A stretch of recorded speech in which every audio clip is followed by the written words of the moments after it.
Hi, I'm Ed Hamilton from the Ministry of Rum. I'm also the importer of Lemon Hart 151 Demerara Rum from Guyana. I'm here at Smuggler's Cove today with Martin Gate. We want to do a tasting of the new bottling of Lemon Hart 151. It was out of the market for a couple of years and there's been a lot of discussion. This is the new bottle. We're pretty happy with it. It looks nice, very elegant. A lot of work went into making this nice embossed label. But so many times when companies change packaging, they screw up the product. It's true. That's very true. So we're looking at it today. There's been a lot of discussion, and we're here to do a taste this afternoon of the new and the old product.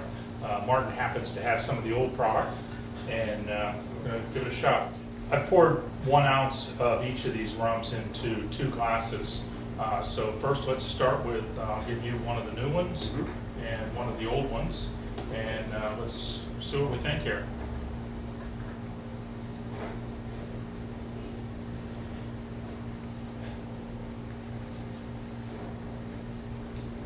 Certainly the same source of the rum.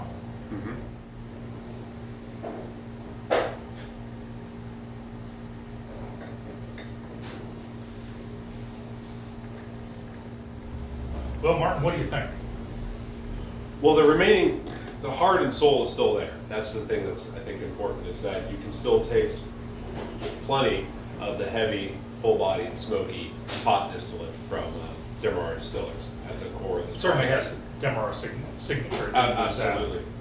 Absolutely. So there's no fear or concern that it would be made with, say, a lower cost, lighter bodied rum that doesn't have that big, rich, satisfying mouthfeel and heavy, high estery kind of quality pot still that you need when you're using this product in vintage tropical drinks or anything else. And so it's unquestionably its heart is still in place. And it's a little hard to assess the color here, but we did take some outside a little earlier, and pretty close. Very close. Very close. I think within just a few degrees. I mean, it's remarkably similar. I've seen variations typically between batches and spirits all the time. Even in the old Lemon Hart, you would see variations in color. So, right. It's not, but of course, they're still hot to the palate as you'd expect for the ABV. So, not surprising there. But both of them still have a nice, lingering sweetness along with that rich flavor. They both have that big, full character. There's still a nice caramel note back of both products.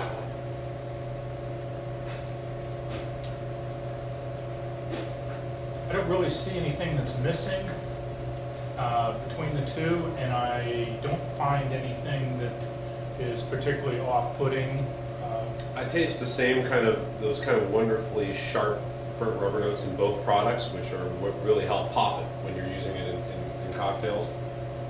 It still has that great historic flavor to it. Let's try some of the dilution here. We've got a couple of glasses. We've got an equal amount of water, 1 ounce of water.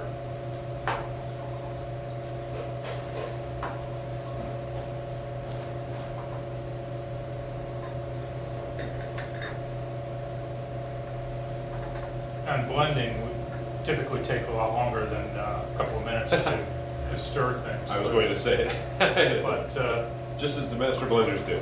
as a quick test, as you would in a cocktail, we want to see what kind of effect this has. Certainly at 151 proof, 75.5% alcohol, it's a little difficult to discern small variances, but Color is still quite close, even with dilution.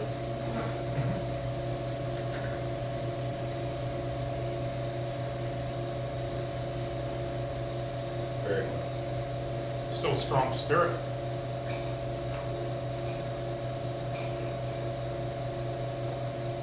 Definitely opens up the nose more with the water.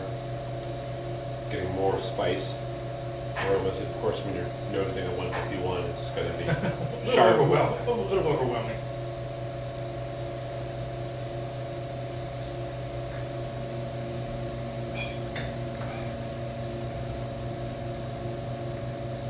Still a lot going on on there, I don't see that it falls apart or doesn't turn sour as some distillates do. No. That was one of my concerns, that they were going to use a less expensive distillate, but I don't think they cheapen the product at all, do you? No, I don't. I both retain the burnt rubber flavor. The old product, the burnt rubber is almost accented with a little dilution in it. This one, the burnt rubber is still there. It's more mellowed, but I'm also picking up more. I got more clove, cinnamon on it. Mm-hmm. I think the new product actually opens up a little better. It doesn't taste. It's actually opening up more dimensions in the flavor. The old product is staying about the same. Well, I don't know about you, but I could sit here most of the afternoon. I think I fall might. off this chair, sipping this, but I think my day's plans have just changed to this. just changed to this. So overall, how would you rate this? Well, we've already been playing with the new product in cocktails and in traditional exotic drinks, and there's no question that the bold flavor continues to come through, continues to have that distinctive quality that just isn't matched by any other 151 on the market. I mean, there's no substitute for the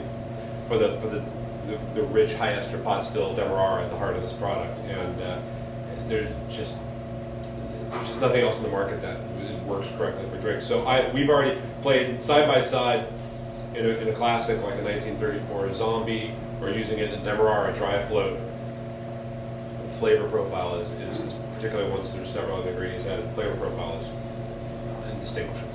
Well, this is a batch product. It's made in batches. So I would expect small variations in batches from time to time. I don't know if you noticed that in the old product. Absolutely. Absolutely.